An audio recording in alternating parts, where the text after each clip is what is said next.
Hello! Today I'm going to be just talking about some of the books I read in October. Actually, all of the books I read in October because I only read 5, but my drink of the day is a dark chocolate mocha from Caribou. Anyone from Minnesota knows nothing tastes better on a chilly morning than a hot cup of Caribou. Okay, first things first. The very first book I read in October was I'm Thinking of Ending Things by Ian Reid. I'm not going to go into this too much because I did a whole video on it.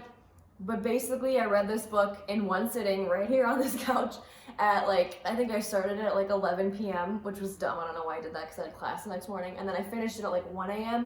And I have never been so genuinely creeped out by a book in ever.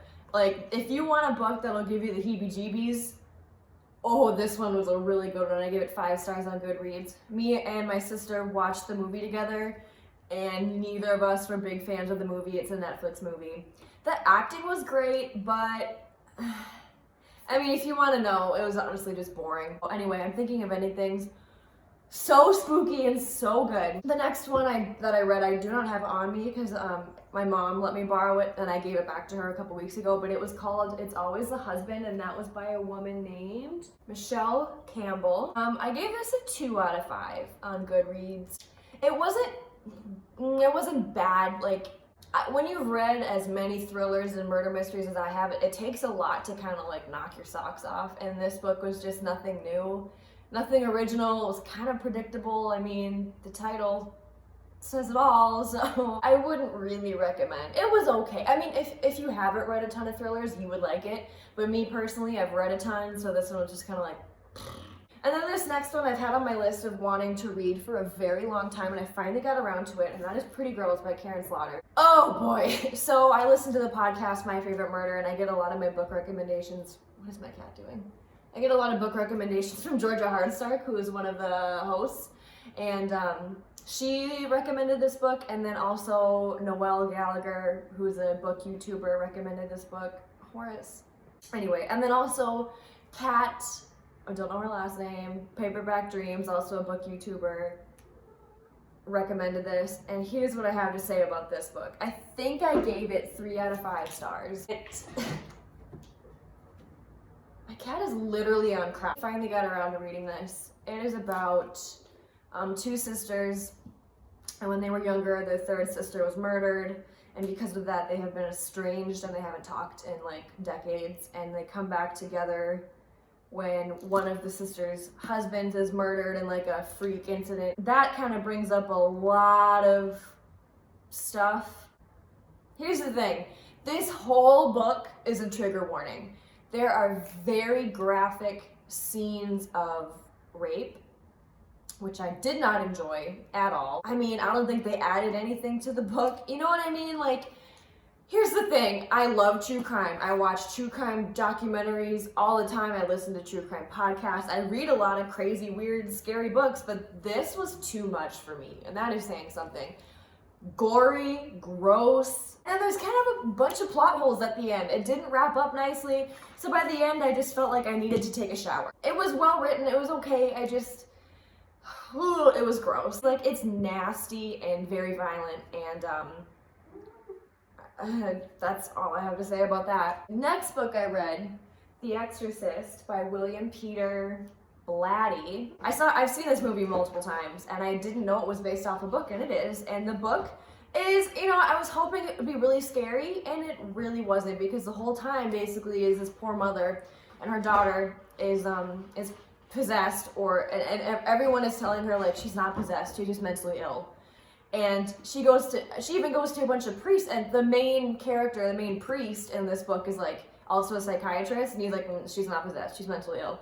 So the whole time, the book is just people trying to convince this mother that she's crazy and that her daughter's crazy and that there's nothing they can do. And then very anticlimactic ending. So, good Halloween read, it was a quick read. I mean, it was good, it's just at the end I was that's it. That's how it ends. The last book I read in October is this, The Snowman by Joe Nesbo. He's a Norwegian author. I didn't love this one either, honestly. It is number 7 in a series, but it's kind of one of those series where you don't necessarily have to read them in order, or you don't have to start at number 1. But in this case, I kind of wish I had, because there's a lot of referencing things that I think happened in previous books. This is the first book I've read by him. This was made into a movie, and the movie has 7% on Rotten Tomatoes right now, which is really bad. So I'm going to watch it. This book is about a serial killer who builds a snowman every time he kills a woman. That's about it. There's a detective. Oh no. The main character's name in this book is Harry Hole. I wish I was kidding. Maybe it translates to something different in Norwegian, I don't know, but Harry Hole. I don't know, it was okay, like, it wasn't one of those things where I'm like, I can't wait to go home and keep reading this book. It was like, I should finish this book. There's a twist at the end, but I saw it coming. So is it really a twist if it's that predictable? A lot of people on Goodreads and stuff, like I've been reading reviews, loved this book. It just wasn't for me. I don't know. It was okay. I wish I had read others in the series first. A lot of the names are Norwegian, so it's hard for me to remember, like, who is this character again? Because, like, I mean, this is probably... Oh my god, my cat is driving me insane. He's, like, making the most amount of noise he possibly can. It's hard to keep all the characters straight when they're not names that you've ever seen before or that you're familiar with. Well, hopefully the books I read in November will be a little better. I wanted to get in kind of the spooky atmosphere for Halloween, so I was reading mysteries and ghosty stuff and kind of ready to move on from that. I've read a lot of mysteries in a row now, and I'm kind of ready to just read something lighthearted and upbeat, maybe like Christmassy and not something so dark and sad. That being said, the next book I'm reading is a murder mystery called Broken Girls by Simone St. James. My friend Monica sent me this in the mail. Thanks, girl. I'm gonna read it and mail it back to her when I'm done with it. And I'm already on page 30 and really liking it so far. So even though I told myself I'm not gonna read any mysteries for a while, I'm gonna finish this one first and then I'll move on. Today is November 4th. So election night was last night. I'm very stressed. This level of anxiety is like unhealthy, I feel like how anxious I am. It's really upsetting to me how many people still voted for Trump after everything that, I don't want to get political, but just disappointed, you know?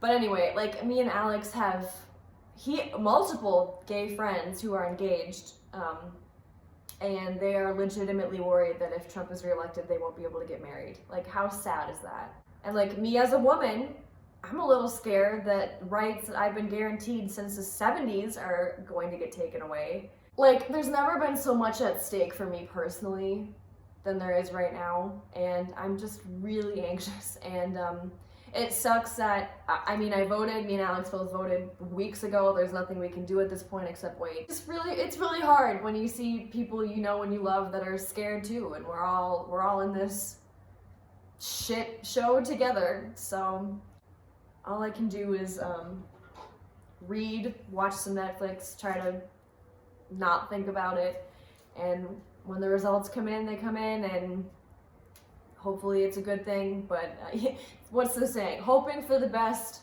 expecting the worst. You know what I mean? I hope everybody has a good rest of the week. Hopefully this election turns out good.